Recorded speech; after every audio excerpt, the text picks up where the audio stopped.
This video is brought to you by my supporters on Patreon.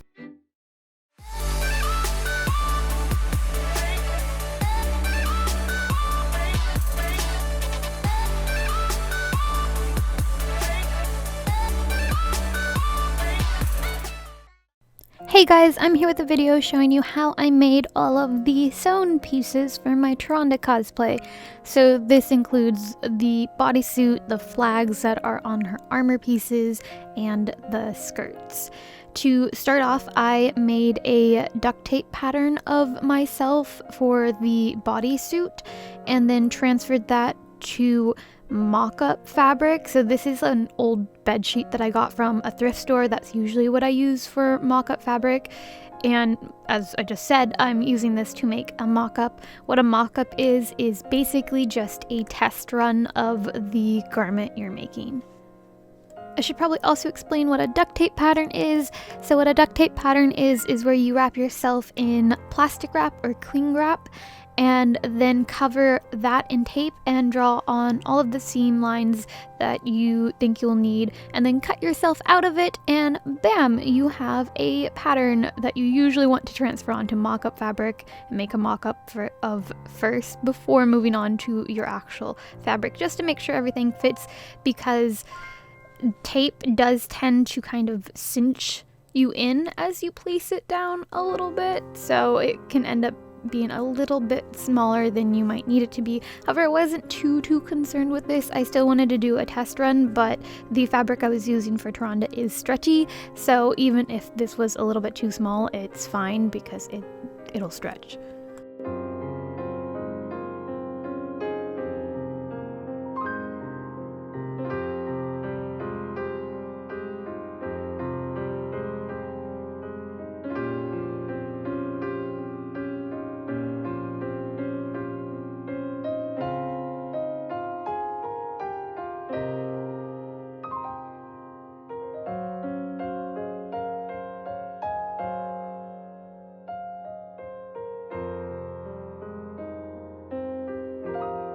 Once all of those pieces are traced out onto the fabric, cut it out and then start pinning it together as if you were going to sew it, because you are going to sew it. So I don't know why I said as if, but yeah, just pin it together to get ready for the next step, which is going to be sewing it all together.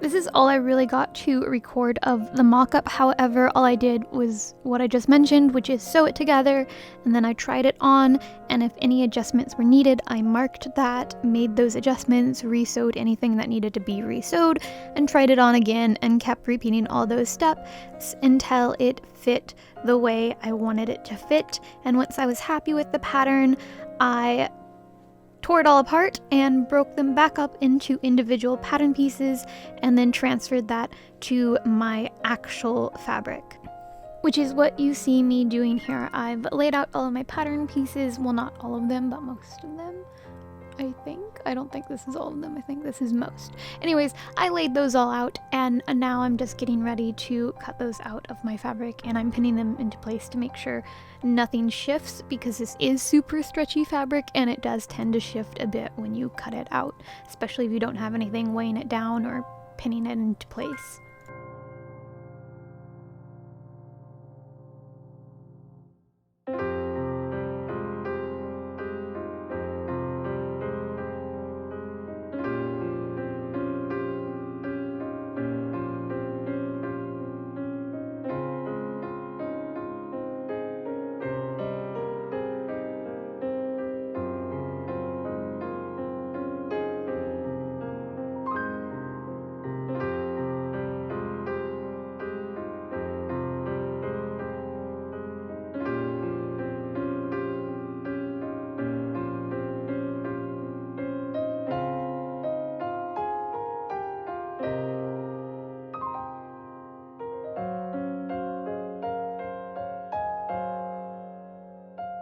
This fabric turned out to be a little bit sheer and see-through, which isn't great for a bodysuit.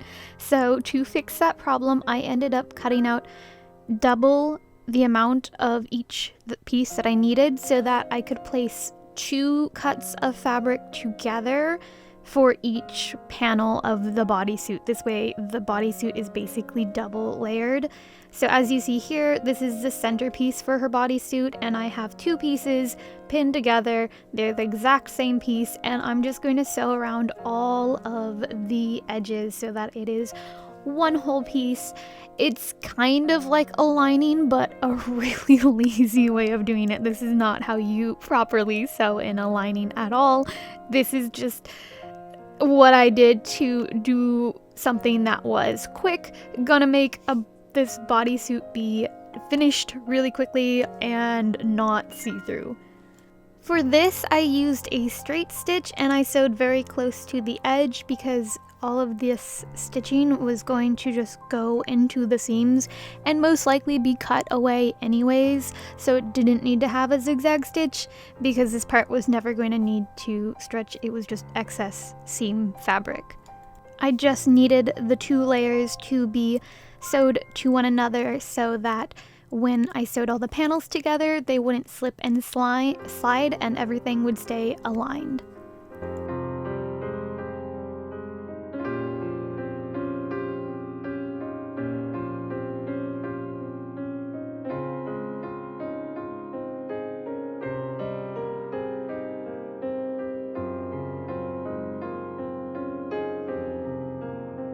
After that, I sewed all the panels together the same way as you saw me pin them together in the mock-up, and I used a zigzag stitch for that, and then I went back through and used my serger to clean up the seams so that it would be nice and finished on the inside.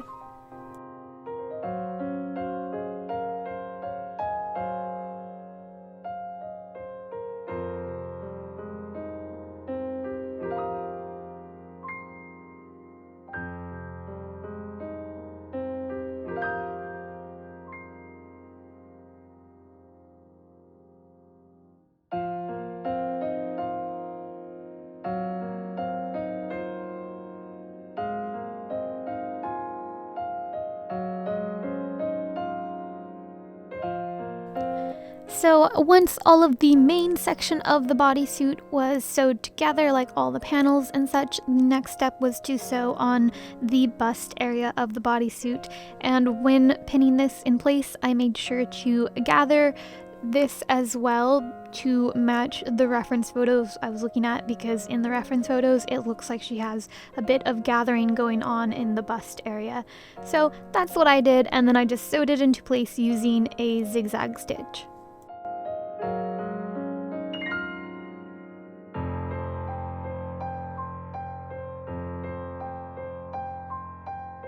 Next, I sewed the back of the neck closed, and again I used a zigzag stitch. So Adobe just corrupted like 2 of my video files that showed the next step for the bodysuit. I'm just gonna have to explain it instead because those files are now permanently broken and I don't know how to fix them.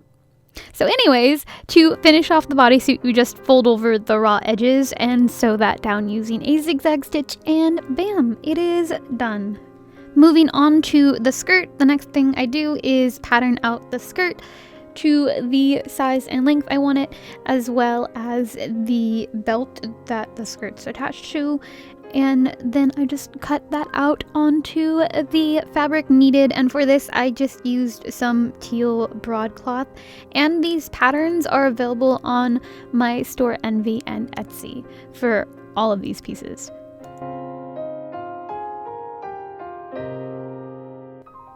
To add all of the silver details on the skirt, I used this silver ribbon that I found. I believe this ribbon was like 2 or 3 inches wide, and I used ribbon only because I couldn't find silver shiny bias tape. So I used this ribbon as edging for all around the skirt, and then to make these diagonal lines or triangular lines, I'm not really horizontal but angled lines. Anyways, to make the lines that go across the skirt, I also used it for that. I just folded it in half so that it was half the size of the ribbon. Otherwise, I'm pretty sure this was like 2 inches because that looks like it's only 1 inch thick when it's folded over. I also folded it over the edges as well so that both sides of the skirt have this edging to it. I really just kind of eyeballed the placement when it came to the placement of the angled lines that go across the skirt. So I folded the skirt in half to find the center of the skirt and marked that with some pins or these little clips, folded it open, and then used my pattern to figure out the spacing for the lines, and then just simply lined up my pattern as best as possible with the skirt and pinned one edge of the ribbon at the edge of the skirt and then brought it in at a slightly downward angle and pinned it at the center.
Following reference photos, I added more lines as needed and cut off any excess fabric as I went along. As you can see, there is some excess at the edge here, so I'm just cutting that away so that it tucks nicely under the ribbon. I do all this before I sew anything down so that I don't have to worry about like ripping up seams or anything later.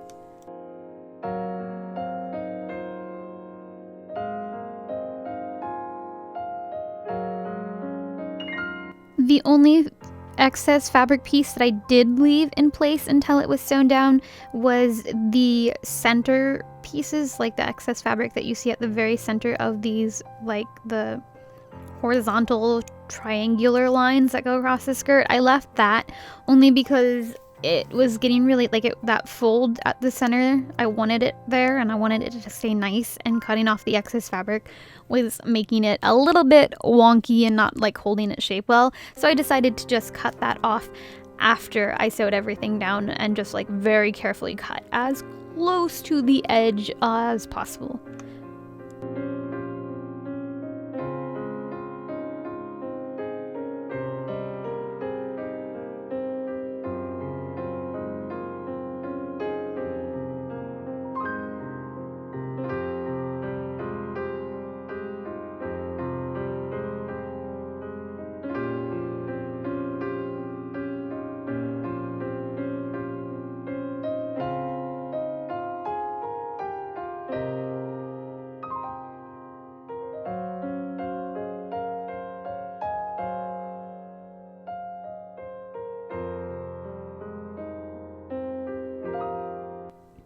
I did the same thing with the belt, like that I did with this fabric when it came to the silver lining, and then sewed these little side pieces of the belt. That's all I really made for this belt because you don't really see much of it, at least not the top of the skirts. So anyways, I sewed those pieces of the belt to the skirt, leaving one side open so that I could attach closures later. The next step was to iron everything, just to make sure things were laying nice and flat. It was a little tricky to get the curved part of the belt to lie flat, but I did the best that I could. This fabric, or this ribbon, definitely didn't want to curve, but I mean, what bias tape does anyways. To add some of the smaller silver details, like the swirly bits that are on the front of her skirt, I used iron-on vinyl for this. I just drew it out by hand and carefully used a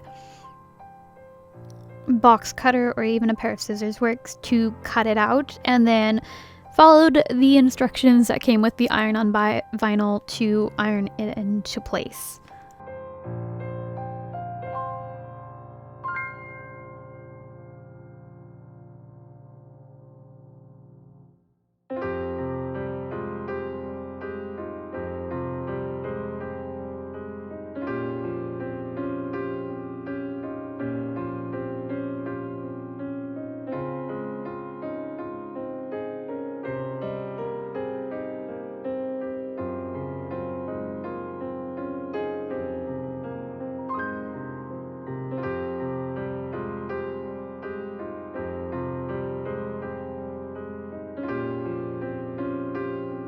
The same thing with any other small silver details on any of the other skirt pieces, such as like the very short back skirt piece.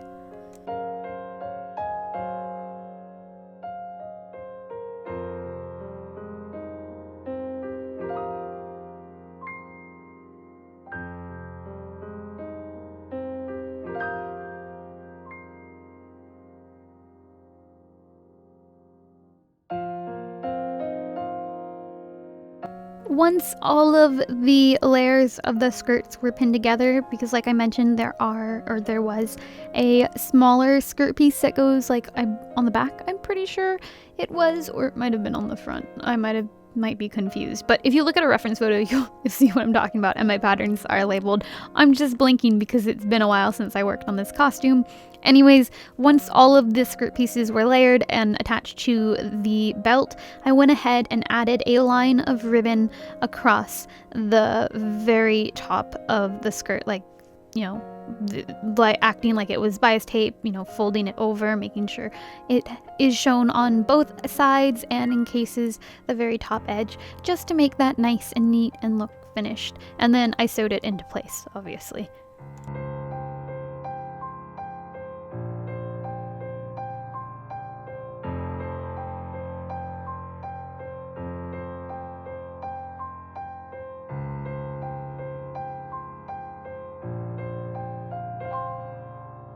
And then the final thing that I did was add these little flags to the sides of the belt pieces, and to do that I just placed it in the center of either side on the wrong side. So I actually pinned mine into the little silver bias tape at the top, but I did it on the wrong side, and then once everything was sewn down, I flipped or folded that over the top of the belt so that the flag was actually on the outside. If you look at a reference photo, you can see that it looks like this flag, like whatever the end is tucked into her belt and then folded over the top of the belt and just like hanging there. There's like no silver edge at the top of that, so that's why I did it this way. And you can just iron it to keep it in place, and even like hand sew a couple little loops at certain points on the flag to make sure it stays in place. And then I hand sewed a couple of snaps onto the like either side of the skirt, the one that I left open, and then onto the belt on the side that I left open, so that I could close it and take it on and off that way.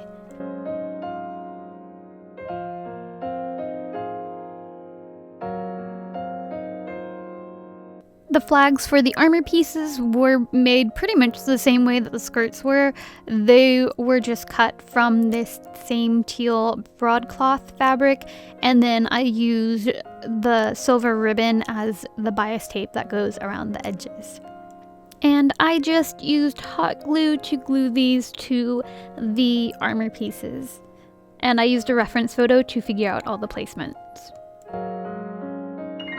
And that is it. I believe this finishes up all of my Tyrande videos, so if you're curious how I made any other parts of this cosplay, then I already have a video of it up on my YouTube channel. And like I said before, the patterns for all of her costume are up on my Store Envy and Etsy. Thanks for watching this video. I hope you guys found it helpful. Have a lovely day. And if you want to see final photos of this costume, they're up on my website and on Instagram. Bye!